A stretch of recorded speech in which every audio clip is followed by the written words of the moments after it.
James Ambrose Johnson Jr., February 1, 1948, August 6, 2004, better known by his stage name Rick James, was an American singer-songwriter, multi-instrumentalist and record producer.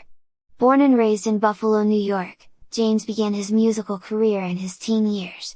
He was in various bands before entering the U.S. Navy to avoid being drafted into the Army. In 1964, James deserted to Toronto, Canada, where he formed the rock band the Mynah Birds, who eventually signed a recording deal with Motown Records in 1966. James' career with the group halted after military authorities discovered his whereabouts and eventually convicted and sentenced James to a 1-year prison term related to the desertion charges. After being released, James moved to California, where he started a variety of rock and funk groups in the late 1960s and early 1970s. After forming the locally popular Stone City Band in his hometown of Buffalo in 1977, James finally found success as a recording artist after signing with Motown's Gordy Records, releasing the album Come Get It!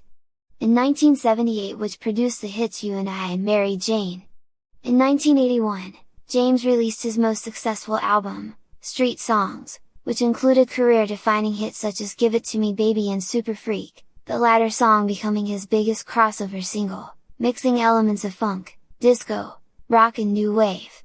James was also known for his soulful ballads such as Fire and Desire and Ebony Eyes. In addition, James also had a successful career as a songwriter and producer for other artists including Tina Marie, the Mary Jane Girls, The Temptations, Eddie Murphy, and Smokey Robinson. James' mainstream success had peaked with the release of his album Glow in 1985 and his appearance on the popular TV show, The A-Team. His subsequent album releases failed to sell as well as their predecessors. Rapper MC Hammer sampled James' Super Freak for his 1990 hit, You Can't Touch This, which won Best R&B Song at the 1991 Grammy Awards. James received his only Grammy for composing the song. 3. By the early 1990s, James' career was hampered by his drug addiction and he was embroiled with legal issues. In 1993, James was convicted for 2 separate instances of kidnapping and torturing 2 different women while under the influence of crack cocaine, resulting in a 3-year sentence at Folsom State Prison. James was released on parole in 1996 and released the album Urban Rhapsody in 1997. James' health problems halted his career again after he had a mild stroke during a concert in 1998, and he announced a semi-retirement. In 2004, James' career returned to mainstream pop culture after he appeared in an episode of Chappelle's Show.